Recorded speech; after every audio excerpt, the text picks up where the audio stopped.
to my channel. My name is Jen in Jen's Treasures. And today guys, isa na namang paghuhol ang aking gagawin para sa inyo. At itong mga ihuhol ko guys ay ito yung aking mga pinamili sa Dollar General Store. So yes, bago ako pumunta ng Walmart kasi magkakatabi lang naman sila na store, duman muna ako sa Dollar General para tingnan kung nag-markdown na ba ang kanilang mga merchandise at kung ano-ano pang related sa Halloween. So, nagpunta ako at nag-markdown naman sila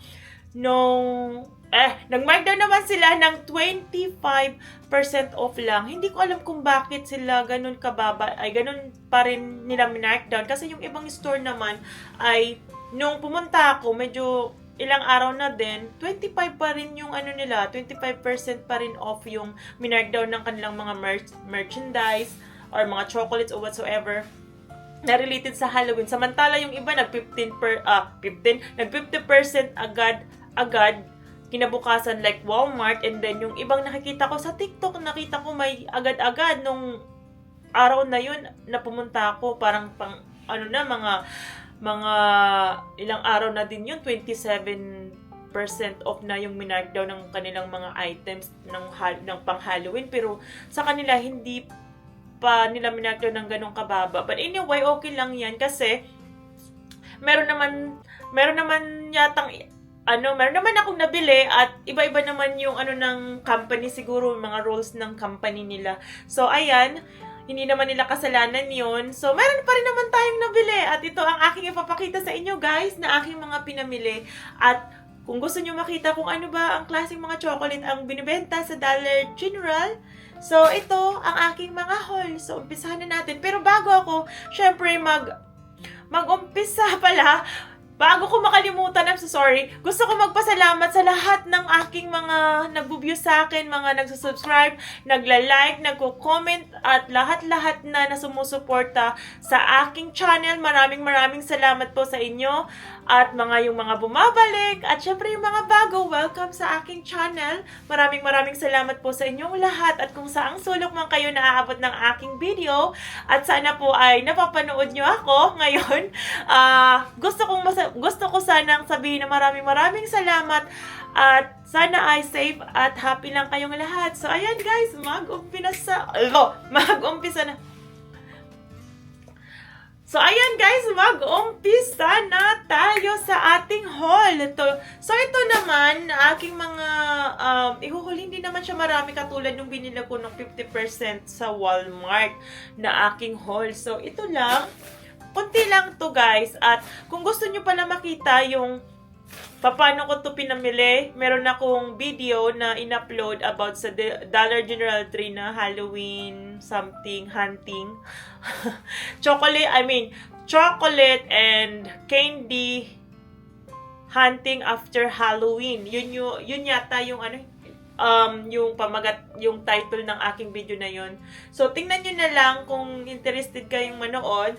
So, ayan, umpisa na natin sa ating paghuhol. So, unahin ko na yung mga natira na lang konti, parang isang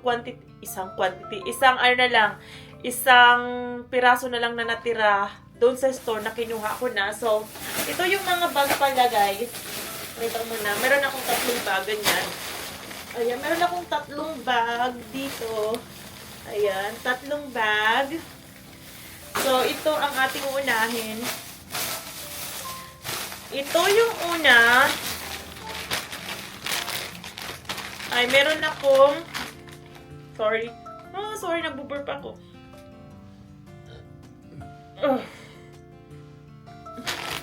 Or excuse me.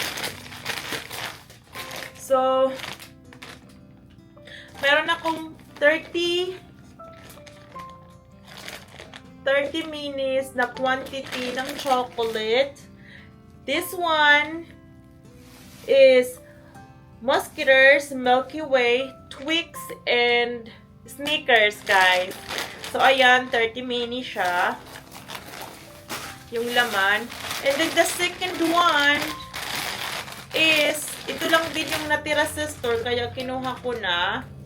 This one is 25 pieces na chocolate din na Baby Ruth.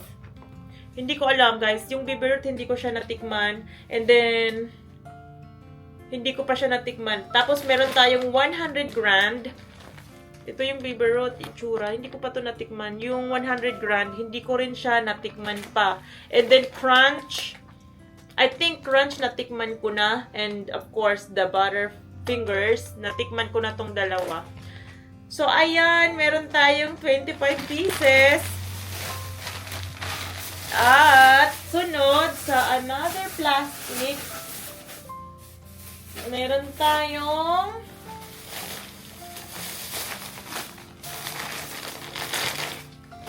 Tootsie Roll. Ito yung wala ko. Buti na lang meron silang mga bags na ganito.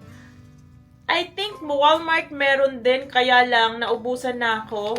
Yung isang bag talaga na puro Tootsie Rolls. So, meron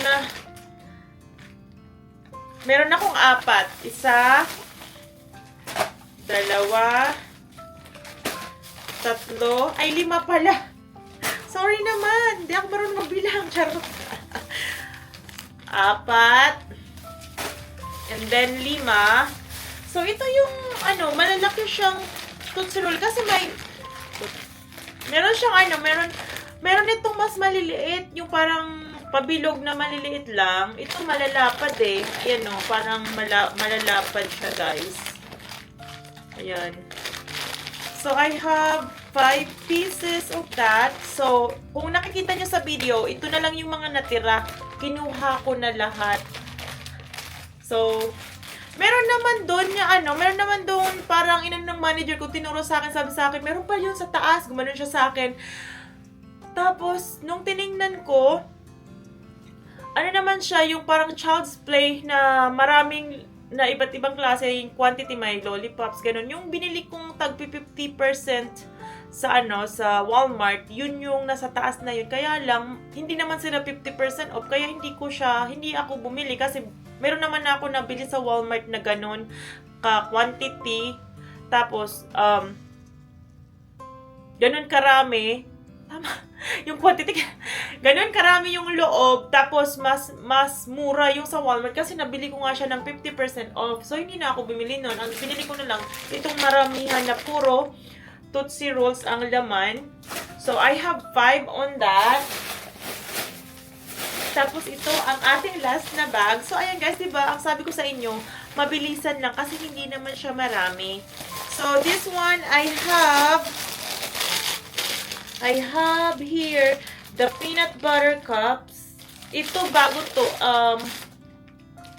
Bago? Tama ba? Yes, kasi wala po sa Walmart. Hindi ko alam kung baka hindi ko lang siya napansin or something. Or, I don't know. So, ito ang aking nabili. This one is peanut butter cups. Peanut butter cups, chocolate shell filled with creamy homestyle peanut butter. So, siguro para siyang Reese's.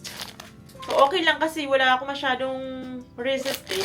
So, ito ang meron akong 1, 2, 3, 4. Kung nakikita nyo sa video ko, guys, inubos ko na lang din tong lahat kasi ito na lang natira.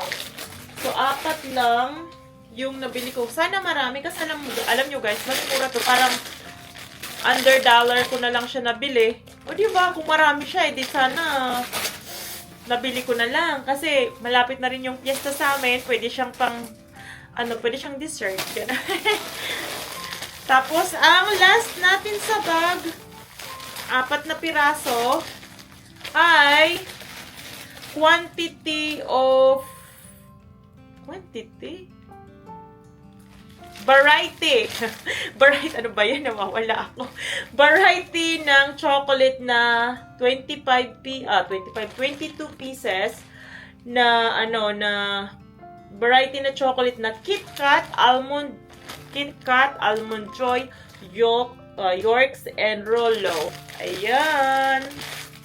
So, meron akong 4 yata. Inubos ko na lang din. Ito na lang yung natira sa store. So, 1, 3. Ayan, 4 guys! So, ayan. Meron tayong 4 na quantity niyan.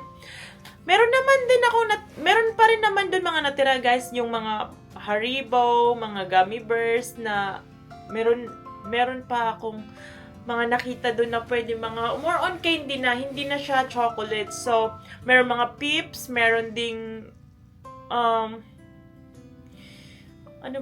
pa ba?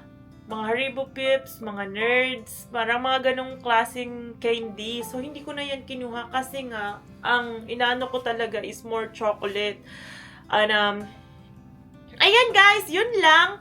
So, mapapait yung ano dun sa ano ko, sa Dollar, yung mga staff sa Dollar General kasi tinutulungan talaga nila ako. Siguro wag kayo, yun nga sinasabi ko guys, wag kayong mahiyang magtanong kasi sila mismo ang nagtuturo sa inyo kung alin yung mga sale, ganun. Mababait sa staff sa akin. Ayun pa sa taas kaya lang yung sa video clip na inaabot ko mag-isa, kaya lang mabigat siya guys kasi isang box talaga siya na nasa pinakamataas noon nila nilagay. So nung ako yung inaabot ko doon sa video clip ko, hindi ko talaga kaya. So yung manager nila tumulong sa akin. Tapos, tinatanong ako, bakit ang daming candy na binibili mo? Tapos sabi ko kasi, nag-care package ako sa Pilipinas, nagbabalik-bayan box, nagbabalik-bayan box ako. So, ito yung mga pinapadala ko sa aking family sa Pilipinas. So, ayan, tinutulungan naman nila ako. Tsaka guys, wag rin kayong mahiya or magtanong sa magtanong sa kung saan mga nagtatrabaho sa kanila kasi trabaho naman nila yun na ituro. Tsaka gusto nila yun na binibili nyo yung merchandise nila para wala na silang trabaho. Kasi pag the more na marami pang natira, hahakutin nila yan, tatanggalin nila sa shelves, tapos ilalagay nila naman sa stock room pag may mga natira pa, and then kukunin naman nila yung pang Christmas, yun naman ang kanilang inaano. Kasi, yun naman yung i-display nila. Kasi yun nga guys nung pumunta ako, nag-display na sila ng pang Christmas na chocolate. So, nagre-ready na sila na nakunin lahat or yung mga, tama ba? Nagre-ready na, hindi ako kapagsalita. Nire-ready na nila yung mga chocolate na ititinda nila na pang Christmas na. Tas ito, gusto na nilang i-sell. Pero yun nga, hindi ko maintindihan bakit nasa 25% off lang yung minarkdown ng Halloween nila. But anyway, okay lang naman kasi doon naman sa video, makikita nyo na kunti na lang din ang natira kahit tag 25% off lang yung pagbenta nila doon or pag-markdown nila ng kanilang mga mga merchandise or kung ano-ano pa pang Halloween. At guys, wag rin kayong mahiya na tumawag. Halimbawa, 'di ba, kung hindi kayo sure, tumawag kayo sa mga store. Kasi sinasagot naman nila na sabihin nila, "Oy, oo, meron pa." Katulad nung sa Dollar Tree, sa Walgreens. Sa Walgreens, hindi rin ako pumupunta masyado kasi ang Walgreens is hindi siya katabi ng mga store na talagang pwede mo lang lakarin. Alam nyo naman guys, hindi naman ako nagda-drive. So, kaya yun, hindi na ako pumunta. Tapos yun nga, sa mga store, even Walmart, you call them. Itanong nyo sa kanila kung meron pang mga natira. Tapos itanong nyo sa kanila kung nag-markdown na ba sila ng mababa. Ganun. Wala namang problema yun sa kanila. Sasagutin naman, I don't know. Kasi sabi nung iba, meron ding daw may ayaw na bilhin yung agad-agad yung merchandise. So, nagsisinungaling yung iba. But anyway, sa experience ko naman, mabait naman. At very cooperative naman sila. And, ayun guys, mas maganda rin na pumunta kayo kasi mas nakakapili kayo sa mga gusto nyong bilhin. Katulad ko, di ba? Nakakadig ako. So, ito pala guys, ang aking receipt sa Dollar General. Ito yung na-spend ko ay 29.39 cents kasama na yung tax. So, pakita ko ulit sa inyo yung aking na-spend sa store. So, ito yung aking receipt. Tapos, Teka. I-ano ko. Naku, hindi yata. Hindi na naman nagpo-focus. I-focus. Yan. So, ayan guys. Ay, hindi talaga siya nagpo-focus. Tingnan natin. So, ayan guys. Sa taas ay yun yung tax. $1.53. Yeah, $1.53. And then, ang kabuuan na aking na-spend kasama na yung tax is $29.39. So, ayan guys, di ba? Nakakamura na tayo. So, kung kayo ay nagpapadala ng balikbayan box, ganyan lang ang gawin nyo guys. Mag-abang kayo ng after ng mga holidays. Magkakaroon sila ng pinakamababang mga chocolate, candies, kung ano-ano pang pwede na pwedeng ipadala sa Pilipinas. Ayan lang guys, maraming salamat sa panonood ulit sa akin. I'll see you guys again next time. Be blessed today guys. Bye-bye!